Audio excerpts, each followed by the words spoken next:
Tree Cutting and Trimming Farmingdale. Tree Cutting and Trimming Farmingdale shows true dedication to a job well done. Removing or pruning trees can be dangerous work. Working on large trees requires knowledge and use of specialized equipment. It is very important not only for the safety of the persons working on the tree but also for the surrounding property where the tree stands. Homes, businesses, automobiles, onlookers and passers-by can be put at serious and unnecessary risks. Other considerations need to be taken as well when working on trees that are next to or nearby electrical power lines or have electrical lines running through their branches.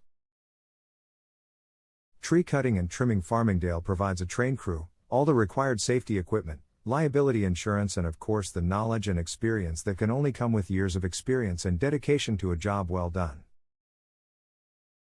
For more information, please visit our website, www.branchingoutme.com. Or contact us through phone 516-589-8523. You can visit our office, 244 Main Street number 455, Farmingdale, New York 11735, United States. Tree Cutting and Trimming Farmingdale.